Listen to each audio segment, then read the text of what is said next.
Dear Ajahn, I have been practicing meditation and learning Dhamma for a few years now. As a result, samadhi is becoming deeper. Rapture, bliss, and the coolness of the mind arise quickly on which. Now the mind has begun to investigate phenomena that arise and change into something else. For example, pain in the knee arises and changes into vibrations. But I hear teachers say, things arise and cease. I don't see the ending. The constant movements or change make the mind dispassionate and tired. And it wants all this to end, but it's not impacting life negatively in any way. Thank you. So in your training of samadhi, so bring the mind to be firmly established. You've received some results from this already. And there's this rapture, happiness, and a coolness within the heart. And this is very good already. But when these painful feelings arise, so like headaches come up, or there's pain, aches in the body, or some illness arises. If the mindfulness is present, then you're able to contemplate those feelings. And so if the mindfulness is good, the samadhi is good, then we're able to separate the mind out from those feelings and see that the feelings are merely feelings, able to see their arising, their staying, and then their ceasing. But currently you don't see that, but don't worry about it. But contemplate, and to see, to allow the mind to separate out from those feelings. And those feelings arise, you haven't been able to see their ceasing, but still the mind can separate out from them. And seeing the feelings are feelings, the mind is the mind, and there's that separation. And then through that, these feelings will lessen and lessen, and you won't suffer like you had before over them. So carry on training like this until your samadhi and your mindfulness gets better. And then sometimes, perhaps, you will be able to do that. You see that these feelings that they if the feelings aren't very strong, then you'll be able to separate the mind out from them. Maybe you see they're arising, but you don't see their ceasing. But you can still understand that this is not me. Or perhaps you'll be able to see them ceasing, and to know that this is not me. You contemplate that these feelings are something which have arisen, and before they hadn't arisen, but now they've come up, and so they'll have to cease at some point. And so you can use this wisdom on the level of thought first, but when true wisdom arises, then the mind will be able to pull out, to separate out from this. You can see that these feelings are just temporary things, that they don't last for long. But through this contemplation, that does use energy of samadhi. And so if that energy is used up, then you need to bring it up anew. And if you don't create that energy anew, then you'll feel tired. So you need to create that energy again. And what this shows is that there's a fight that you're engaged in with the attachments. But at times you need to rest in order to recover. So it's just like when eating.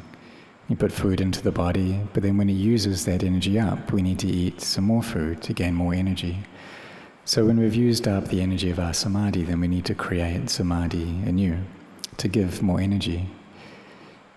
And so endure with this and carry on practicing, and the results that you experience will get better and better. The next question is from Anuj, India, and we have adjusted the question a little bit for an easier translation. Most respected Luang Por Anan, I'm concerned that I've turned meditation and mindfulness into a kind of a chore.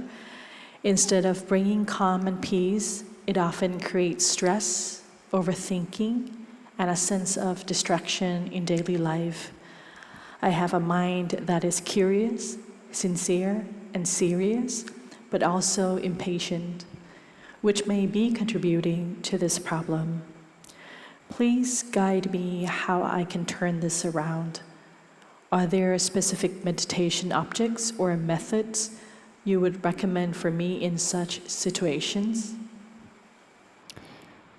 So you need to understand that in this training, that if you do it with this great sincerity, then that can often turn into craving. So you need to practice with a sense of letting go. You need to do it with letting go as well. Because if there's excessive sincerity, and there's a lot of attachment as well, that we want peace, and that just makes the mind think even more. It goes overthinking and getting into doubts.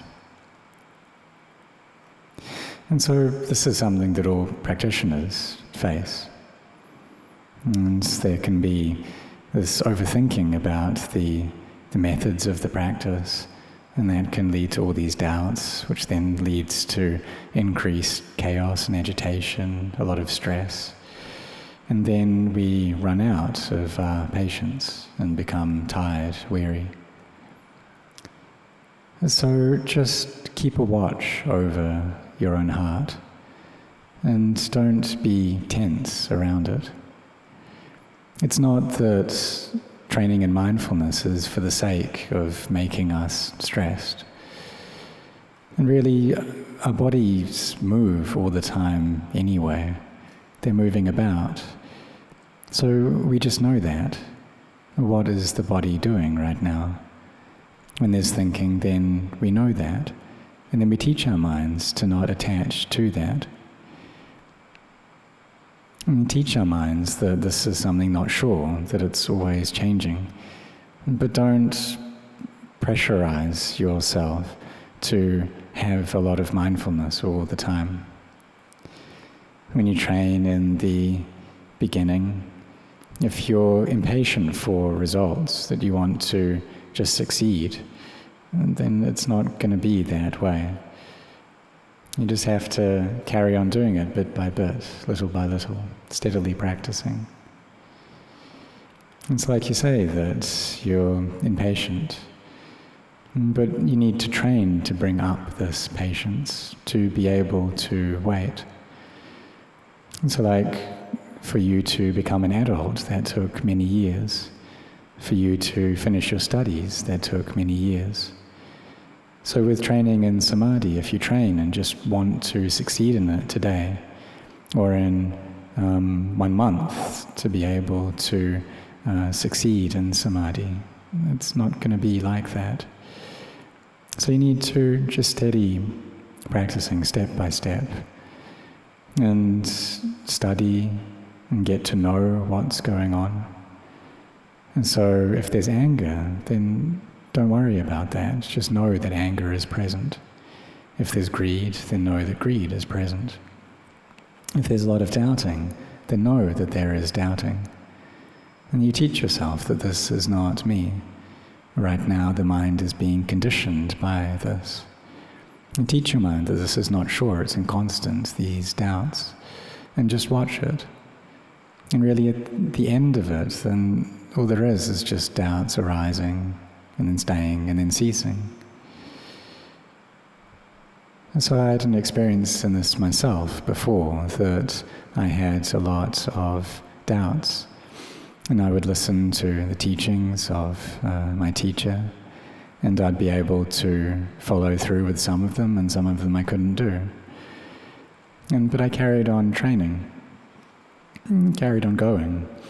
And then in the end could see that really these doubts, they're not anything.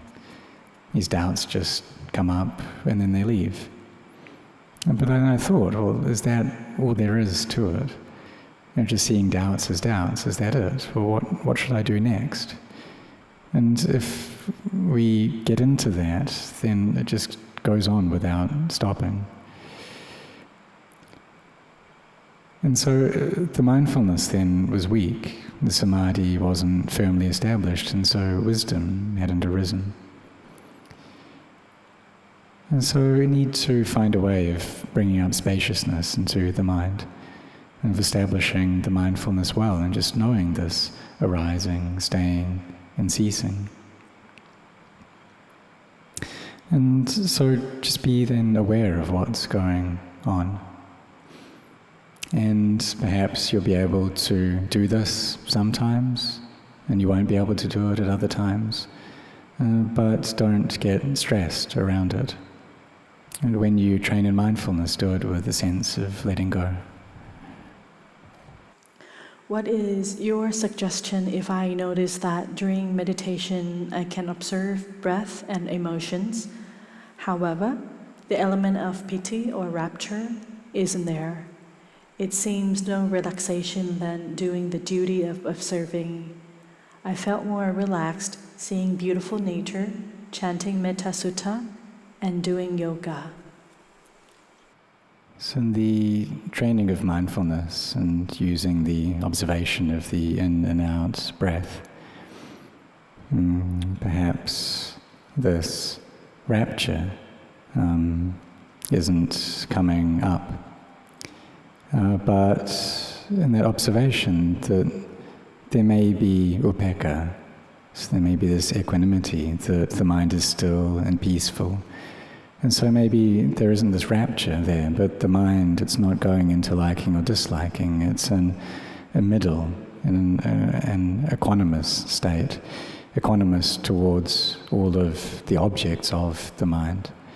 And so the mind is gathered together. But if you do this and you don't feel relaxed, then you should use this metta, this meditation on loving kindness, to bring about ease, comfort in the mind. And so you can use this then as the object of your mind. It's something which is appropriate for your character. Or like you do yoga and you feel at ease, really having that mindfulness there in the movements, or if you're running or doing some sport, so the body's moving about, or if we're standing, walking, sitting, lying down, that there's mindfulness there as well. And then you feel relaxed, then it's all right to do that. And so just know the movements there in the body. And use this metta bhavana, so the cultivation of the mind through loving kindness, in order to bring your mind to peace and to stillness. So it's not necessary to use the breath as your object of meditation. Whatever it is that brings your mind to peace, then use that method. So, for example, for yourself, using metta bhavana is the object of your meditation, and that's something which is appropriate for you.